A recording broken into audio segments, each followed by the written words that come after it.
Hello YouTube lovers, सभी को सुबह की राम राम, जय जय और नमस्कार। सूर्य देवता उठ चुके हैं और हम बिस्तर से उठ चुके हैं। मैं अपने फर्स्ट व्लॉग की शुरुआत कुछ इस पंक्तियों के साथ करना चाहूँगी। दिन की रोशनी ख्वाबों को बनाने में गुजर गई, दिन की रोशनी ख्वाबों को बनाने में गुजर गई, रात की नींद बच्चों को सुलाने में गुजर गई, रात की नींद बच्चों को सुलाने में गुजर गई।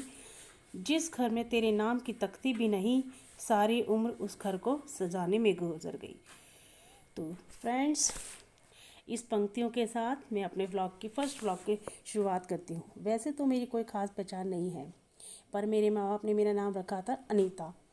उस समय एक बुआ जी आई और उन्होंने मेरा नाम चेंज करके कर दिया नीतू, क्योंकि उस समय उन्हें अनीता राव से ज़्यादा नीतू सिंह पसंद थी और बहुत फेमस भी थी उस वक्त।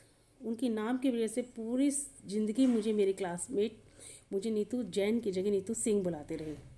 और अब बारी आती है मेरे मातृभूमि यानी जन्म स्थल की। तो दोस्तों, मेरा जन्म स्थल है भारत के दिल्ली। फ़िलहाल शादी के बाद मैं तुगलकाबाद के किले में रह रही हूँ।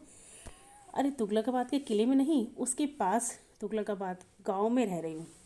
मेरे दो शैतान, नटखट और खाने के शौकीन, बहुत ही शौकीन खाने के दो बच्चे हैं। जब शादी के बारे में सोचती थी तो लगता था पति बराबर हाइट का होना चाहिए, पर भगवान को कुछ और ही पसंद था। शादी के बाद मुझे जया बच्चन बना दिया।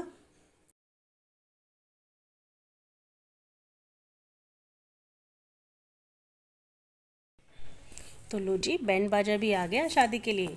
शादी के लिए नहीं, एमसीडी चुनावों के लिए, क्योंकि आजकल सभी पार्टी के उम्मीदवार अपने अपने उम्मीदवारों के लिए वोट मांग रहे हैं हर मोहल्ले में जाकर। आने वाले एमसीडी चुनावों के लिए मैं इतना ही कहना चाहूँगी, वोट डालकर लोकतंत्र का पर्व मनाएं, छुट्टी का दिन समझकर सोना जाए। लोकतंत्र का यही आधार, मतदाता करे अपना मत का सही इस्तेमाल, ना समझे खुद को कमज़ोर, आपका वोट है लोकतंत्र में आपका शोर। इस बार हमारी सीट महिलाओं के लिए रिज़र्व हुई है, यानी यहाँ से सारी उम्मीदवार महिलाएं हैं। तो मैं चाहूँगी कि हमारे क्षेत्र में जितने भी लोग हैं सभी वोट डालें और जो सबसे काबिल महिला हो उसे वोट दें। वैसे तो इनके हस्बैंड ही सबके पतिदेव ही घर में आ के अपील कर रहे हैं, पर असली काम तो वो महिलाएं ही करेंगी, क्योंकि जिसके पास सीट की पावर हो जाती है उसी की चलती है, घर के अंदर भी और घर के बाहर भी। फ्रेंड्स, ये कपड़े हैं जो कि सूख चुके हैं। मैंने इन्हें सुबह के टाइम डाला था सूखने के लिए। अब मैं इन कपड़ों को उठा लूँगी और उठा के कुर्सी पे रख दूँगी, और जैसे ही मुझे टाइम मिलेगा मैं इनकी तय करूँगी।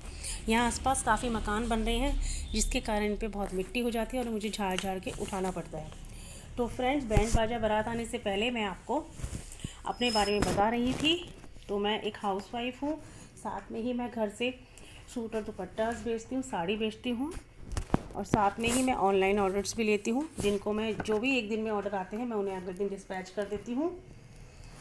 आज के ज़माने में औरतों को आर्थिक रूप से स्वावलंबी होना ज़रूरी है। किसी ने क्या खूब कहा है, दुनिया में दो शक्तियाँ हैं, एक तलवार की और दूसरी कलम की। इन दोनों शक्ति के बीच कड़ा मुकाबला चलता रहता है। एक तीसरी ताकत है जो दोनों से शक्तिशाली है, वो है महिलाओं की ताकत। तो नारी शक्ति को प्रणाम। और इसी के साथ मेरी चाय बन चुकी है। मैं बिस्किट खोल रही हूँ, क्योंकि पहला पैकेट मेरे पतिदेव से चट कर चुके हैं। देखिए, ये फाइबर के बिस्किट हैं। मैंने बॉक्स में रख दूँगी क्योंकि वो खुला छोड़ गए हैं और ये सील जाएंगे। साथ ही मैं इनको चाय के साथ खाने के लिए दो बिस्किट निकाल रही हूँ। और घर में कोई नहीं है, क्योंकि दोनों बच्चे पढ़ने के लिए ट्यूशन गए हैं और पतिदेव दुकान पर हैं। तो मैं और आप चाय पीते हैं। आइए, एक गिलास भरकर चाय और बिस्किट तैयार हैं।